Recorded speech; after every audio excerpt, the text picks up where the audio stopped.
It's the first series of the evening, and we're on Galactic Process.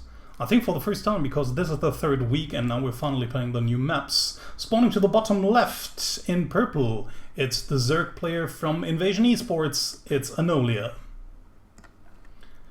And playing for Cosmic Cloud Militia, spawning in the top right in blue as Terran, it's Grizzly.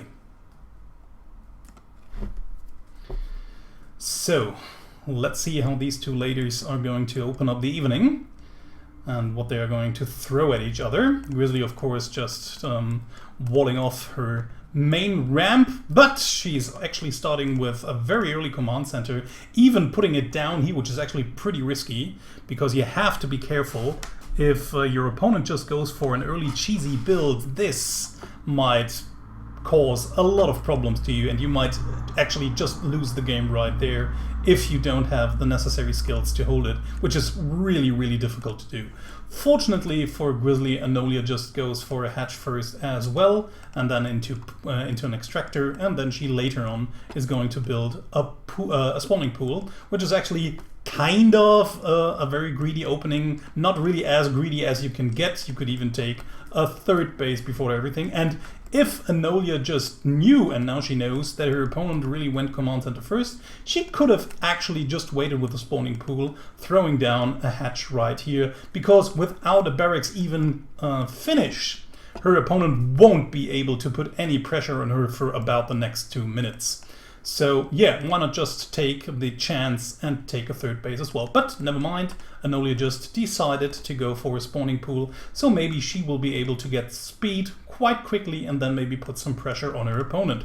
In the meantime, Grizzly, after her very greedy and economically optimized opening, now tries to get more barracks up. Of course, she really has to get that production going in order to keep up with the units that Anolia might throw at her at any minute, because for now, actually Grizzly doesn't really know that. Oh, actually she does. Never mind, she actually saw everything. No, that's Anolia. What am I doing here? So, yeah, actually she doesn't know anything about her opponent. So, yeah, that's something she now has to live with for the first time. Ooh, actually, even having the Marine standing down here, which might be a little bit risky just out in the open. If some links were streaming right in at the moment, they could just surround that poor little Marine and kill him off. So, yeah, maybe that guy just wants to get back a little more safely here, with the other Marines joining the fray just in a few seconds. But now she tries to kill that Overlord off. If Anolia is paying attention, she will probably move it away before the Marine will be able to kill it. Even if Grizzly now just tried to walk down here and kill the Overlord from that angle, it wouldn't really work, because as slow as Overlords are, they are not that slow that they can't really escape from that ledge. So in the meantime, this is the typical standard Overlord, just standing over here at the high ground on Galactic Process. If you don't have any units that give you vision of the high ground, this Overlord can actually almost see all of that ramp, as we can see. Actually, it can see all of that ramp. So whenever Terran moves out without having any knowledge of that Overlord, Anolia will exactly know what her opponent's up to and when she's pushing out in order to do some damage to her. So this is always an Overlord that a lot of Zerg players put over here. Some Zerg players even put one over here as well in order to have more vision over that little ramp here. So when the Terran just arrives at your own base, you will also have quite an idea what's waiting in front of your base, and if you can really engage it or not, and when the Terran of course engages as well. In the meantime, there's a bunker down for Grizzly over here, so she now has a better means to defends her own base. Of course, it's not really a knot, so if Anolia just pumped out a lot of lings and banelings, it would be problematic for Grizzly to hold here. She would probably lose some of these SCVs in the process, so yeah, it might be a little bit problematic here. But Anolia decided to go for the Roach build, now morphing some, even now already moving some Ravagers over, not even half across the map. But yeah, with a small Roach Ravager push, this will probably cause a lot of trouble to Grizzly with her, like we already said, quite greedy opening here. She only has one bunker in place, and it's going to get shredded by the corrosive biles, and then just one Hellion who does extra damage to light units, but unfortunately Ravagers are neither, and Roaches are only armored, so no special damage for you here. The Marauder is actually the only unit that actually would kill Roaches a little bit faster, but there's so much Zerg here, I'm not quite sure how Grizzly is going to hold this. She actually has to pull SCVs as soon as possible, maybe even trying to counter-repair that bunker, but she's just too late here. Doesn't even try to save it, just lifting the Orbital Command Center, trying to get back inside her base to gain a little bit more time, maybe even 2 or 3 units more spawning before she finally has to face that whole army. And now she comes in with all the workers, all the units, everything she's got right here in order to kill off that push, but she will suffer losses. All 8, 12, 13. Will it be more even? No, she finally seems to manage that push. 14, 16, 18, 20. Oh my god, it's a slaughter. Finally, Grizzly has managed to defend her own base, but only for the cost of 21 SCVs. And if we just have a look at the production at the units tab, we just see that Zerg is now ahead with 47 drones. 2 mules are just landing, so this will help quite a lot to fill the gap until Grizzly finally had the chance to build more workers once more, but still, this is just awful. It's really, really terrible. Don't get me wrong. I mean, Grizzly might see some way to get herself back into the game, but she's down 2 bases at the moment. Although, of course, this base hasn't been saturated yet, but it will be in just a few seconds.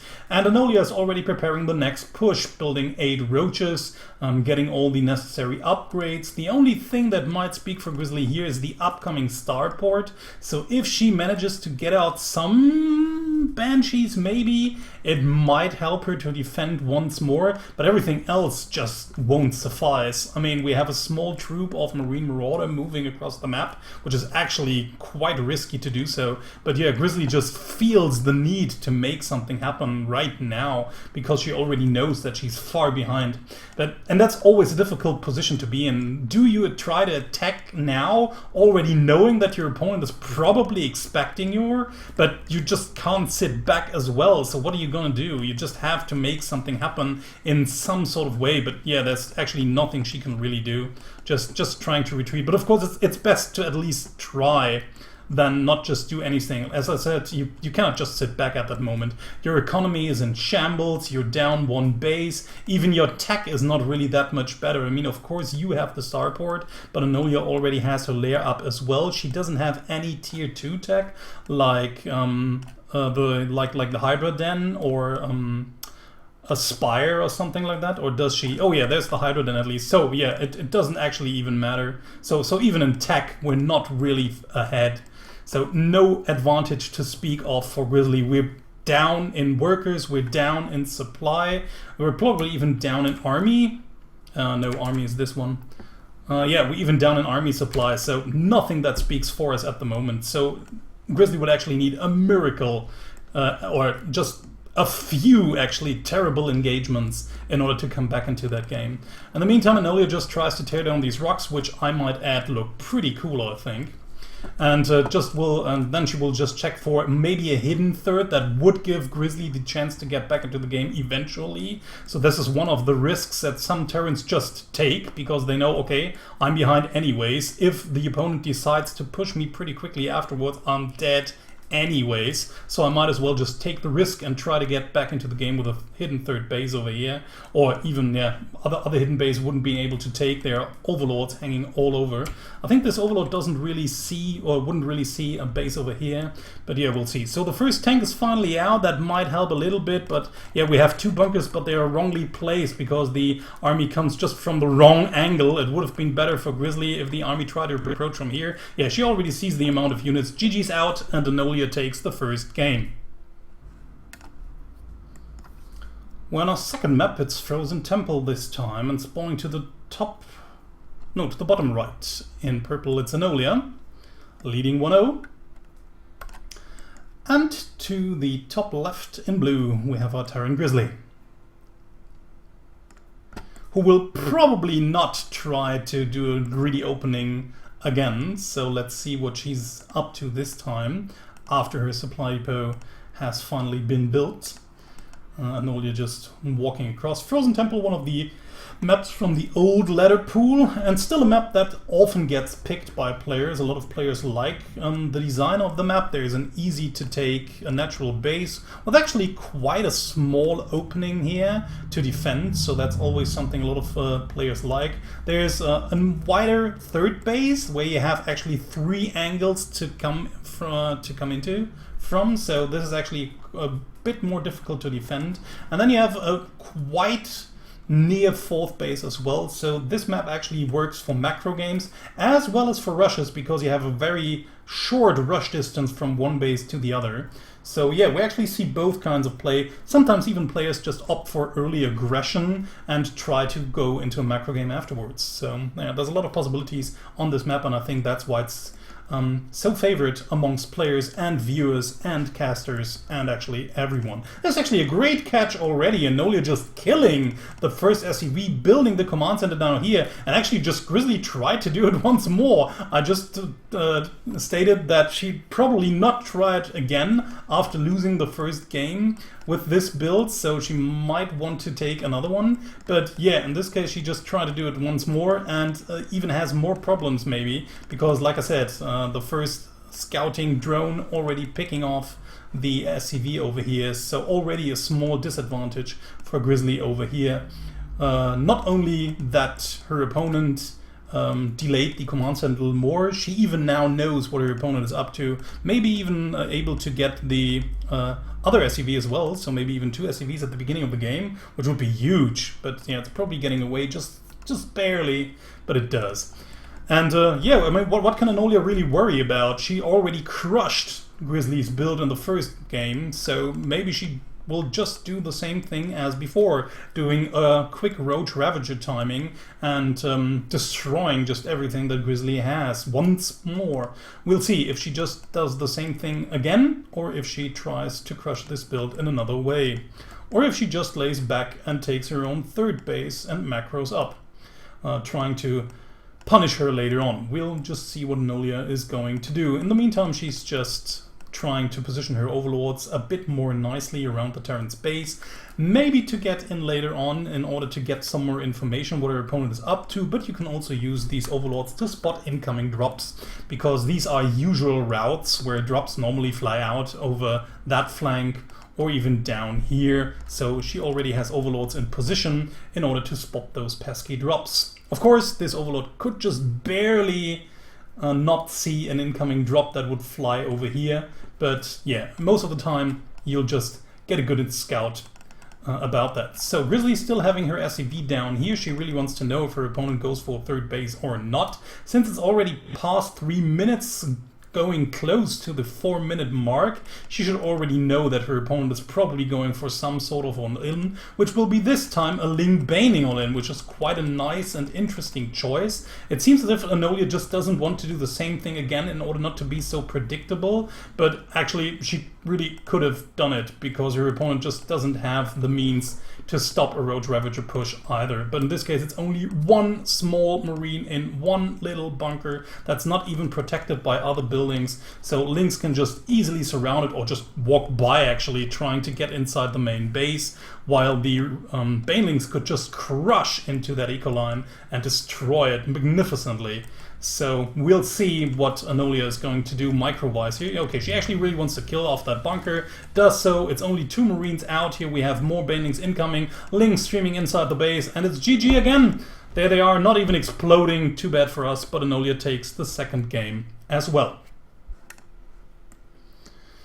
So it's the 3rd game of the series. We're on Apotheosis, one of the newer maps. And spawning to the top left in purple, it's Anolia, leading 2-0. And to the bottom right, she has to make something happen now, or she's lost that series. It's the blue Terran, Grizzly. So, Grizzly tried to go for a greedy opening twice and got punished for it hard both times. One time Anolia used a Roach Ravager timing, and the next time she just Link Baneling busted her to oblivion. So I guess, and this time I'm right, Grizzly just won't try to do that again. Although it would have been actually quite ballsy to do so, and just trying to metagame your opponent, where you just say, ha! You will probably not expect me to do that a third time in a row. But yeah, we'll just see if Anolia just sends out another drone, as she always does, in order to drone scout. Actually, on this map, it might have worked out actually a little bit better.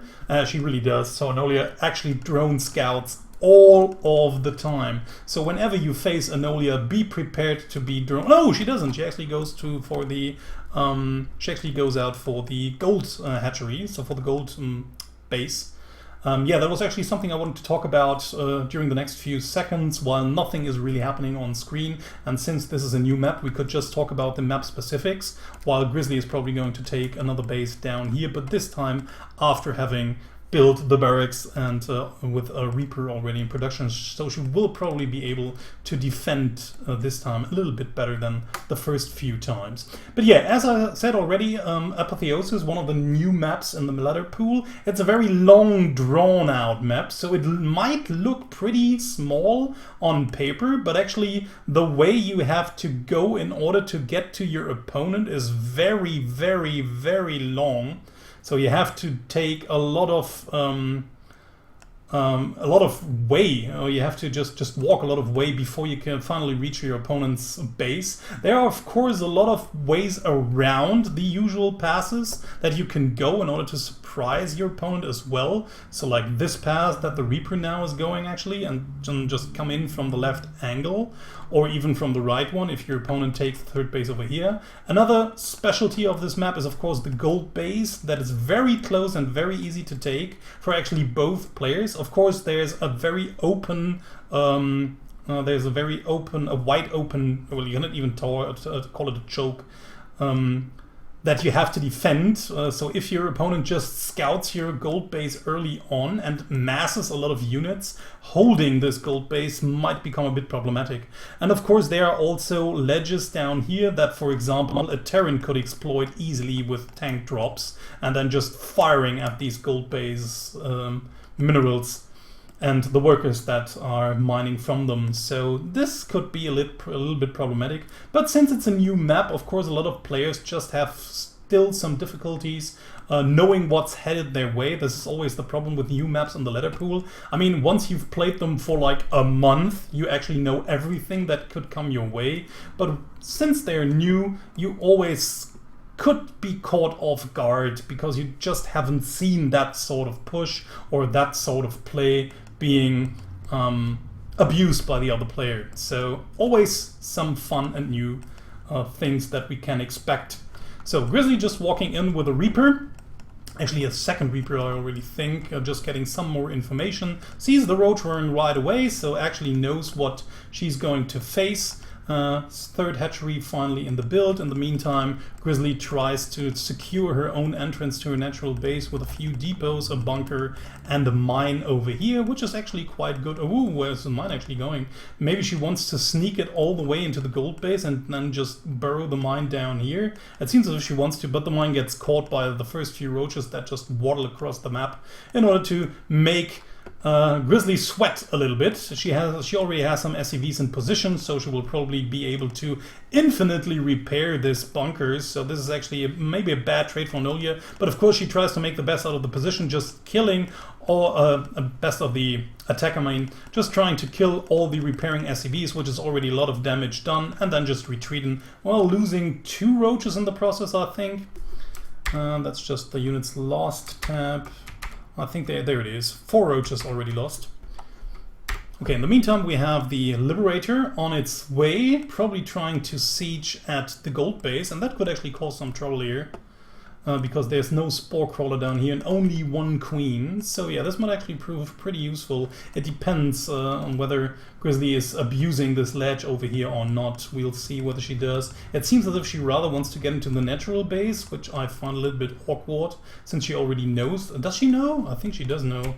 No, she doesn't know that her opponent has the gold base. Oh, the Reaper never snuck in far enough in order to see the gold base.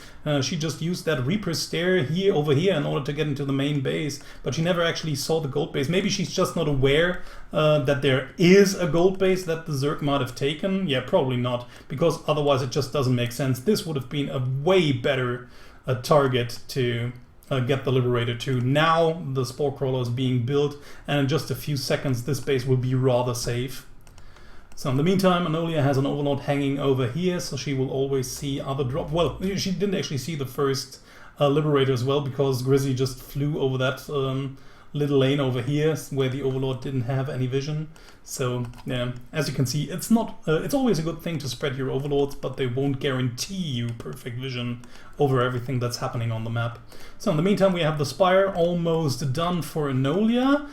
Since she saw the Liberator, she might be going for Corruptors straight away, building up a strong army force on the ground, and then just having some Corruptors in order to get rid of the Liberators and maybe even some Medivacs. Or maybe she just tries to go for Mutas anyways, which could be risky. She gets the upgrade and the 9 Mutas. Okay, there they are. It could be risky to build some more Mutas. I mean, she's already seen the first Liberator, so if Grizzly just continues building Liberators right away, the AoE damage of the Liberators would just shrek any Mutas coming her way. Of course, Mutas are still pretty mobile, a little bit more mobile than Liberators, but still, it's a very difficult thing to pull off.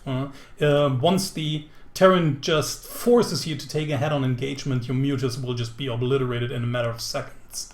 So yeah, it might work out well, but it could also work in Grizzly's favor if, of course, she had more Liberators, which she didn't. So yeah, a bit of a lucky move, I'd say, because Anolia couldn't really know that her opponent wouldn't construct any more Liberators in the meantime. Now even just the bad anti-timing, Grizzly just moving out with all her anti-air units, while the first Mutas just walk in, and there's not a whole lot to defend. Very well done by Grizzly here. Immediately pulls the SCVs in order to repair that missile turret and protect themselves. But of course there are not missile turrets everywhere, so at the moment the Mutas can just reign free inside Grizzly's base, destroying all the add-ons, which is in itself a lot of damage already done. She could actually, even if she really had wanted to, she could have just trying to tear down these Marines. 5 Marines won't really cut it against this amount of Mutas. But at the same time, Grizzly is already trying to siege up at the 4th base. She probably still doesn't know about the gold base, no, so she probably thinks that this is actually Anolia's 3rd base, probably.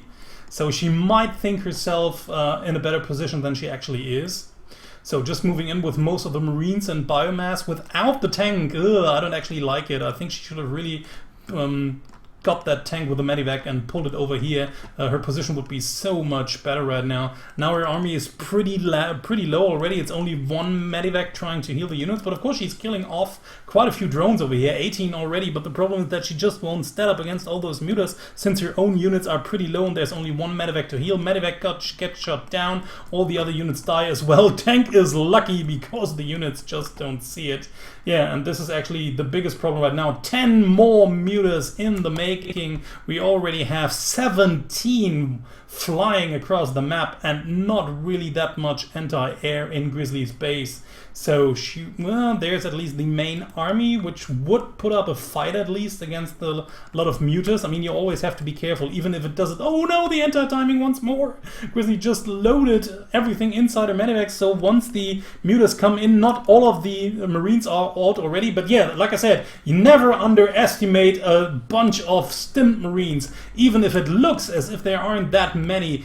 Just 10 or 12 Marines can tear through a Muta flock like crazy once they're stimmed. And you always, that's quite obvious actually, you normally just trade worse every time because you're trading gas units for just 50 mineral units. But of course it looks as if Anolia just has barely enough. There's the first Thor actually. Wow, this is old school. Grizzly just building the old school counter for Mutalisk of Thor instead of going for Liberators, which I think would have been the better choice here. But yeah, still, Yeah, Thors are just worthless against most of the ground units, especially Lings. But Liberators are actually pretty good against everything, so you could just have them in the unsieged mode, in the air mode, so they would just wreck all of these mutas in an instant, and then you could just siege it up in order to fight the remaining ground units. But now Anolia finally moves in. Grizzly sees that she doesn't have the means to defend it, GG's out, and Anolia takes the first series with a convincing 3-0.